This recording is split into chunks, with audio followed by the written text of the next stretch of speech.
My daughter snapped, "Stop trying to be my dad. You're just the guy who pays for things." I replied, "Understood." Then I liquidated her college fund, sold her car, and stopped funding her lifestyle. But 2 days later, I met Samantha when her daughter Kayla was 8. Bio dad had ghosted when she was 4. No support, no visits, nothing. Samantha was working 2 jobs in a cramped apartment. I had a good solar installation business and couldn't have kids naturally. Meeting them felt like a second chance at family. We married a year later. I took over financially, moved them to a better house, enrolled Kayla in private school for $18,000 a year, got her braces for $6,500. When she turned 16, I bought her a Honda Civic for $22,000. Started a college fund the month we married, $600 every paycheck for 8 years, sitting at $95,000. The attitude started sophomore year. Eye rolls at homework reminders, forgetting chores. Everyone said it was normal. Junior year, she'd talk about my Honda to boys, never mentioning who paid for it. Grades slipped. When I'd address it, "God, Brian, it's just one assignment. Not Dad. Just Brian." She talked about college like it was guaranteed. When I go to state, not if. Pure assumption. The money would always be there. She'd blow through her allowance in a week, then ask for more. Starbucks every morning. New clothes. Concert tickets. When I suggested a part-time job, both she and Samantha looked at me like I'd suggested selling organs. Senior year, her grades fell off a cliff. C's and D's.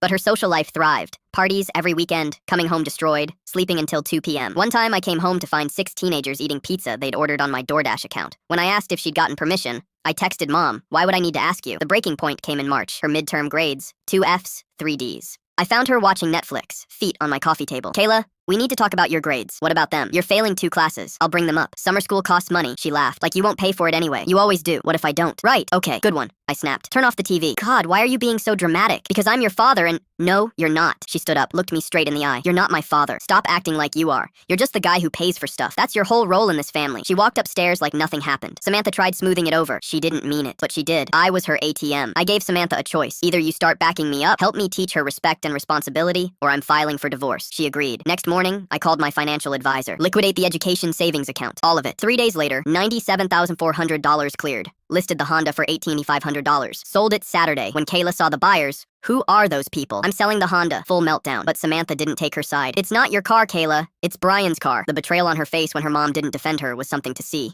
I cut everything. No eating out money, no clothes budget, no Starbucks. Switched her phone to basic calls and texts only. Kayla had to get a job. Hired at a clothing store for $11 an hour. First paycheck was reality. After taxes, not much when you're used to unlimited funding. Her grades improved. Hard to party when you work the next morning. 3 months in, I found her at the kitchen table with a calculator and crumpled receipts, saving for a used car. "I used to think money just appeared," she said. "I never thought about what it cost you. I never said thank you." She looked up, eyes red. "And that thing I said about you not being my dad. You've been more of a father than my actual father ever was." Real tears. Real regret. "I'm sorry, Dad. Is there any way you could forgive me?" We worked out a deal. She'd saved $7,300 on her own. I loaned her the remaining $1,200 at 0 interest.